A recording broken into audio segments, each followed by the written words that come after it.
Halo guys, selamat datang di channel Clarity. Di depan saya sudah ada LED matrix NeoPixel, ya, ini WS2813. Oke, seperti ini, dan ini akan saya lepas LED-nya dengan cara dipanaskan ya ke atas setrika seperti ini.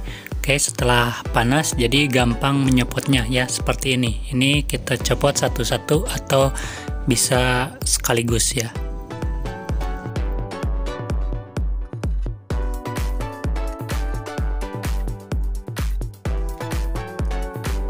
Setelah itu saya siapkan semacam styrofoam ya untuk membentuk 7 segmen ya. Saya akan bentuk dulu dan seperti ini ya. Sudah ini kan sebagai pemandu ya. Nanti kita bolongi pakai cutter ya. Ini pemandu saja ya. Oke, kita mulai dibolongi ya pakai cutter seperti ini. Kita mulai membolongi semua segmen ya, sampai semua segmennya berlubang ya. Oke.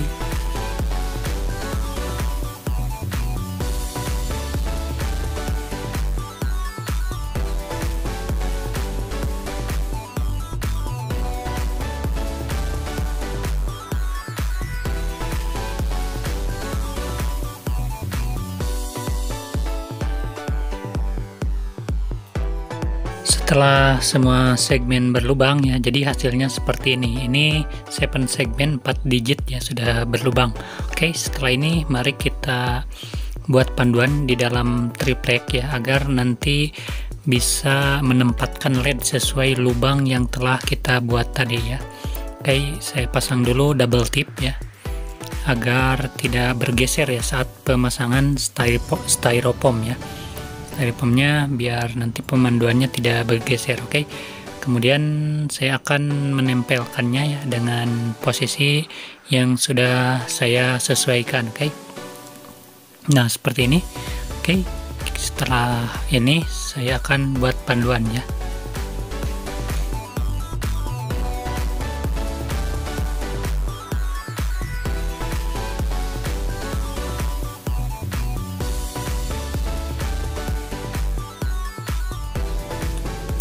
Nah, panduan sudah selesai dan saya akan lepas. Ini dia hasilnya. Setelah itu bagian pinggir masing-masing segmen saya bolongi ini untuk menempatkan kabel ya, sehingga hasilnya seperti ini. Oke, ini dia data LED WS2813 ya, 6 kaki, dan ini saya persiapkan untuk dirakit ya. Pertama saya masukkan dulu kabel ya di gate ini untuk LED pertama ya. 3 kabel, data in sama data out, termasuk power supply. Nah seperti ini sudah terpasang satu segmen ya, dan kita mulai segmen kedua. Oke, setelah itu segmen-segmen yang lainnya. Pemasangan LED ini memang agak sulit ya, karena ini LED SMD ya, tanpa pad atau tanpa alas ya, enggak seperti LED strip WS2812. Jadi ini pemasangannya memang agak rumit ya, sedikit tidak menempel pada PCB khusus ya. Setelah LED semua terpasang, maka hasilnya seperti ini. Ini dia hasilnya. Oke, untuk pemasangan arah jalur LED ya, diperhatikan mulai dari angka 1 sampai yang terakhir angka 29. Untuk nomor 15 ya, data inputnya diparalel karena nyalanya bersamaan.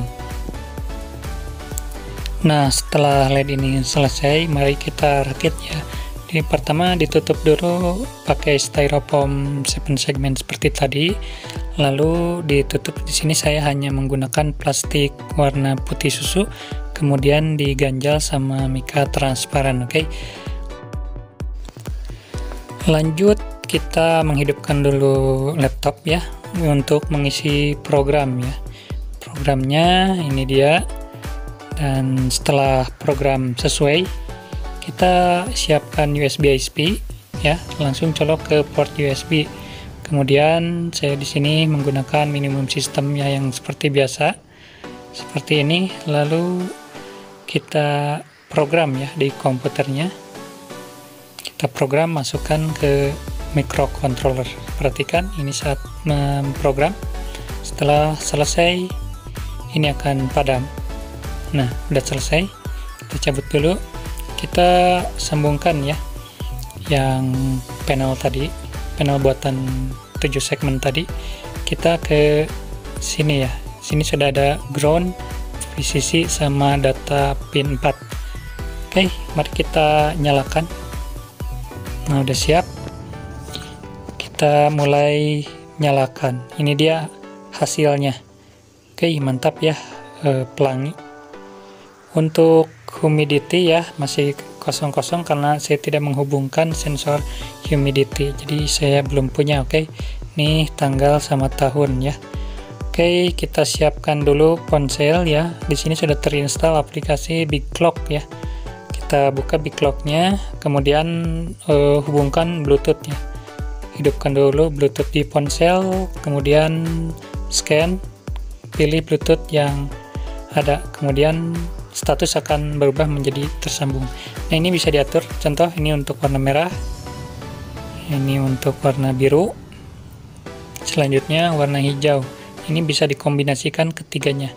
Kemudian kita masuk ke efek ya, ini rainbow yang pertama, kemudian hot, cool, breathing alias nyala perlahan, kemudian random mix ya. Oke, kita kembali. Nah, kalau warnanya campur bisa langsung dari sini. Ini bisa dicampur dari RGB ya. Oke, mantap sekali ya.